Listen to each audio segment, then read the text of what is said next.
سے طریقت کے حوالے سے سب سے عام بات جو ہے اس میں بھی وہی بات ہے. اس میں سب سے پہلی سیڑھی جو ہے وہ ادب ہے. یہ بات مجدد بات نے فرمائی ہے جو علماء صاحب نے بھی بتائی. اس میں وہی کامیاب ہوتا ہے جو ادب والا ہو اور رابطے والا ہو. ادب والا ہو اور رابطہ رکھے اور کوئی مقام مرتبہ کوئی کرامت اس کا طالب نہ ہو. اور جب طریقت میں آیا ہے تو کوئی دنیا کی طرف بھی نہ رکھے دل میں. دنیا کی طرف اگر لے کر آئے گا اور بیعت ہوگا وہ کامیاب نہیں ہو سکتا. یہ فیلڈ الگ ہے دنیا والی. جب طریقت میں آیا ہے تو اب اس میں جو ہے وہ طریقت کا سفر جو ہے وہ اس کو شریعت کی طرف لے کر جانا ہے. شریعت میں کامل ہونا ہے طریقت کے ذریعے. بس پھر اس کو دنیا بھی مل جائے گی, اس کی آخرت سمجھ جائے گا. اور اگر طالب دنیا بن گیا طریقت میں آنے سے پہلے طالب دنیا ہے تب بھی دھکے کھائے گا, سوائے پریشانیوں کے تب بھی کچھ نہیں ہے. کیوں کہ طالب دنیا جو ہے اس کی مثال ایسے ہے کہ آقا علیہ السلام نے اس طرح فرمایا ہے کہ طالب دنیا جو ہے اس کو اگر سونے کی 2 وادیاں مل جائیں تو پھر بھی وہ اس سے سیر نہیں ہوتا, بلکہ وہ تیسری وادی شامل کرنے کی تگ و دو میں لگ جاتا ہے. آپ دیکھ لیں جتنے بھی دنیا دار بڑے بڑے لینڈ لارڈ, امیر, رئیس, کبیر, وزیر, بادشاہ, ان کو تو کمی ہے.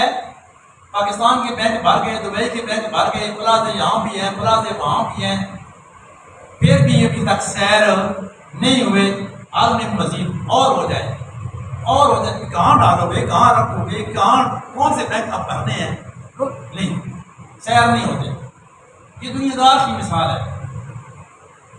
تو پھر یہ طریقت کس لیے ہم سیکھتے ہیں اور یہ شریعت اور طریقت کا سبق کیوں سیکھتے ہیں, یہ مشق خانہ پیر کیوں, کہ ان چیزوں کی حقیقت سمجھ آ جائے. یہ دنیا دھوکہ اور فریب, کھیل اور تماشا ہے. اس طرح اللہ پاک نے فرمایا کھیل اور تماشا بھی ہے اور دھوکہ بھی ہے. اس کی حقیقت سمجھ, اور جتنا جلدی سمجھ جا واپس آ جا حقیقت کی طرف, بس تیرا یہی علاج ہے. اور وہ حقیقت کیا ہے؟ حقیقت یہ ہے کہ یہ دنیا فانی ہے اور تو نے قبر میں جانا ہے اور تو نے جا کے رب کو سارا ہر چیز کا حساب دینا ہے, اللہ کے سامنے پیش ہونا ہے. یہ حقیقت ہے. اور اس قبر کے لیے تیاری اس دنیا میں رہ کر کرنی ہے, اور اس دنیا کی محبت سے خلاصی اور چھٹکارا, قلبی خلاصی اور چھٹکارا دنیا کی محبت سے حاصل کرنا ہے. یہ کامیابی کا راستہ ہے. اور جب تک یہ حقیقت سمجھ آئے گی نہیں واپس آئے گا نہیں. جب تک واپس اللہ اور اس کے رسول کی طرف آئے گا نہیں دنیا میں دھکے کھاتا رہے گا, اور دنیا کی طلب کبھی اس کی پوری ہوگی ہی نہیں. اور اس طرح دنیا میں دھکے کھاتا کھاتا کھاتا اسی طرح خالی ہاتھ اور خالی دامن اس دنیا سے چلا جائے. یہ ہے طریقت اور شریعت کا وہ سارا تانا بانا کہ طریقت میں آ کر اپنے آپ کو شریعت میں ڈھالنا ہے, اور شریعت میں ڈھال کر اس دنیا کا فریب اور دنیا کا دھوکہ اور کھیل اور تماشا اس کو سمجھ کر دنیا کی پشت کے پیچھے رکھنا ہے دنیا کو, اور اللہ اور اس کے رسول کو آگے رکھنا ہے. بس یہی کامیابی کا راستہ ہے. یہ نقطہ اگر سمجھ آ گیا تو بس پھر وہ سمجھو کہ واپس آ گیا اپنی جگہ پر.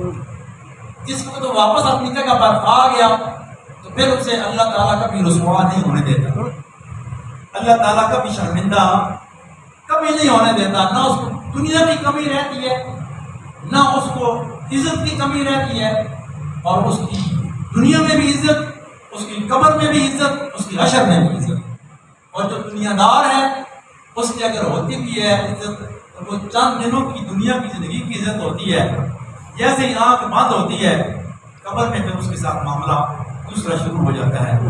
تو اللہ تعالیٰ سے دعا ہے کہ اللہ تعالیٰ ہمیں طریقت میں آ کر ادب والا بنائے، استقامت نصیب ہو، اور دنیا کی بے ثباتی اور دنیا کی ایک خیر تماشا اور دنیا کا فریب اور دھوکہ ہمیں یہ سمجھ آ جائے، اور اس کو سمجھ کر ہم اللہ اور اس کے رسول کی طرف چل پڑیں، جس راستے میں دونوں جہاں کی عزتیں ہیں، قبر اور حشر کی عزت ہے۔